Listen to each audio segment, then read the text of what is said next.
We wish you a Merry Christmas. We wish you a Merry Christmas. We wish you a Merry Christmas and a Happy New Year. Selamat Hari Natal dan Tahun Baru 2022. Merry Christmas, Selamat Hari Happy Natal New Year. dan Tahun Baru. Semoga kasih dan damai Natal mengakhiri tahun 2021 dengan keceriaan dan membuka jalan untuk tahun 2022 yang lebih cerah dan gemilang. Selamat merayakan Natal dan Tahun Baru 2022.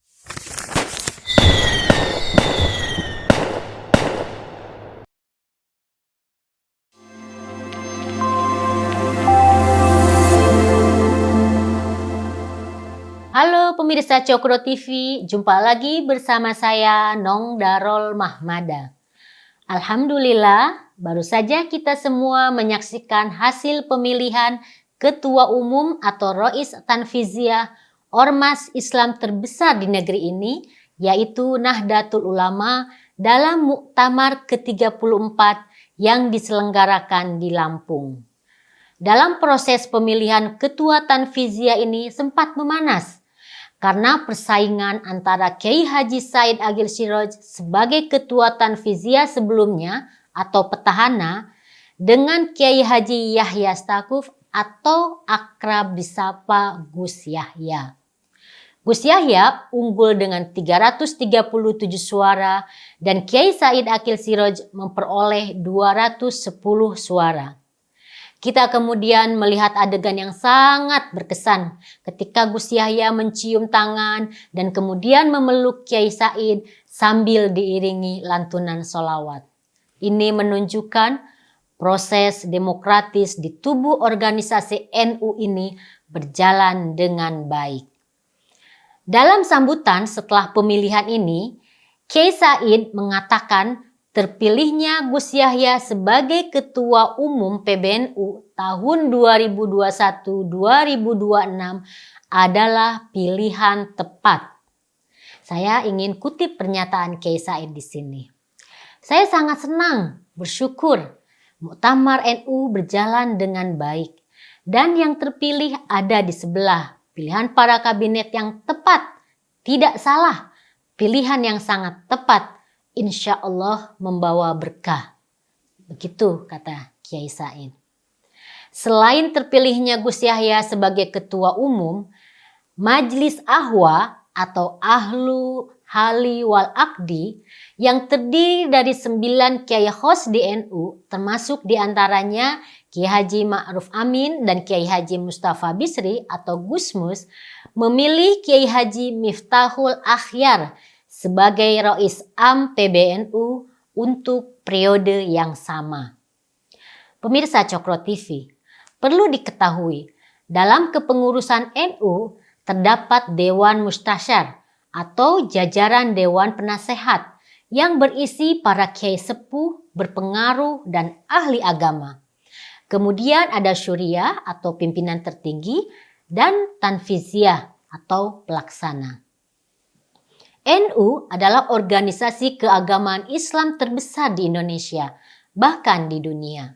Diperkirakan nih anggota NU mencapai 90 juta orang. Bisa dibayangkan betapa besarnya pengaruh dan peran Ormas NU di negeri ini. NU didirikan oleh Kiai Haji Hashim Asy'ari pada tanggal 31 Januari 1926. Saat itu muncul kegelisahan dari masuknya paham takfiri ke Indonesia. NU lahir untuk membendung masuknya paham ini yang akan memecah belah umat. Di zaman penjajahan Jepang, Kiai Haji Hashim Asy'ari dipenjara karena melawan penjajah. Kiai Hashim mengalami penyiksaan selama masa tahanan Jepang. Beliau termasuk pahlawan nasional karena dulu ikut berjuang melawan penjajah. Salah satu peran besar beliau adalah ketika mengeluarkan fatwa jihad untuk melawan penjajah Belanda waktu itu pada tanggal 22 Oktober 1945. Karena fatwa itu terjadilah perang di Surabaya pada tanggal 10 November 1945 yang kemudian kita kenal sebagai Hari Pahlawan. Semangat juang yang besar itu pula yang melahirkan slogan Hubbul Waton Minal Iman, yang artinya cinta tanah air adalah bagian dari iman. Putra beliau, yakni ayahnya Kiai Haji Abdurrahman Wahid atau Gus Dur, yang bernama Kiai Haji Wahid Hasyim, menjadi Menteri Agama pertama pada era Presiden Soekarno. Sejarah ini yang kemudian diteruskan sampai sekarang. Lalu siapakah Kiai Haji Miftahul Akhyar yang terpilih sebagai Rais Am PBNU sekarang? Saya mau bercerita sedikit tentang profil beliau. Tentu saja beliau bukan orang baru dalam struktur NU. Pengasuh pondok pesantren Miftahus Sunnah Kota Surabaya ini pernah menjadi Syuriah PCNU Surabaya periode 2000 sampai 2005, Rois Syuriah PWNU Jawa Timur periode 2007 sampai 2018, artinya 2 periode.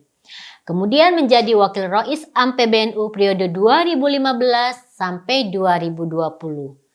Beliau juga pernah menjabat sebagai Rais Am PBNU untuk periode 2018 sampai 2020, menggantikan posisi Kiai Haji Ma'ruf Amin yang mengundurkan diri karena maju sebagai calon wakil presiden tahun 2019 mendampingi calon Presiden Joko Widodo waktu itu. Pada 2020, beliau juga ditetapkan sebagai Ketua Umum Majelis Ulama Indonesia atau MUI, menggantikan posisi Kiai Haji Ma'ruf Amin. Beliau mengemban tugas sampai 2025. Nah, saya mau juga bercerita tentang siapa Gus Yahya yang terpilih menjadi Ketua Umum PBNU yang mengalahkan petahana Kiai Haji Said Akil. Gus Yahya bukan orang sembarangan. Beliau bisa dibilang berasal dari keluarga darah biru NU. Putra Kiai Haji Khalil Bisri yang merupakan kakak Kiai Haji Mustafa Bisri atau Gus Mus. Gus Yahya juga kakak dari Gus Yakut Khalil Qomas yang saat ini kita kenal menjabat sebagai Menteri Agama. Saat Gus Dur menjadi presiden, Gus Yahya pernah diangkat sebagai juru bicara presiden. Gus Yahya lah orang yang membacakan dekret presiden di masa akhir kepemimpinan Gus Dur waktu itu.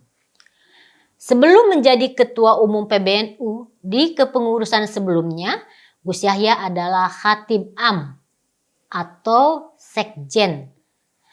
Ia juga pernah menjadi anggota Dewan Pertimbangan Presiden periode 2014 sampai 2019 menggantikan Kiai Haji Hashim Mujadi yang waktu itu wafat. Gus Yahya pernah dipercaya menjadi tenaga ahli perumus kebijakan pada Dewan Eksekutif Agama-Agama di Amerika Serikat dan Indonesia yang didirikan berdasarkan perjanjian bilateral yang ditandatangani oleh Presiden Obama dan Presiden Jokowi pada Oktober 2015. Ini merupakan kerjasama menjalin kemitraan strategis antara Amerika Serikat dan Indonesia. Muktamar NU telah sukses dijalankan.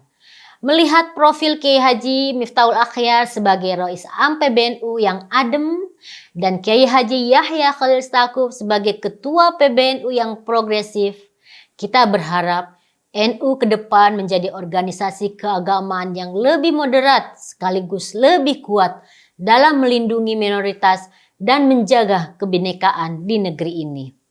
Di bawah kepemimpinan dua tokoh besar ini, semoga saja NU semakin mampu membawa Indonesia menjadi negara yang toleran, harmoni, dan menjadi rumah bersama untuk semuanya. Selamat bekerja untuk Gus Yahya dari kami semua. Sekian, terima kasih.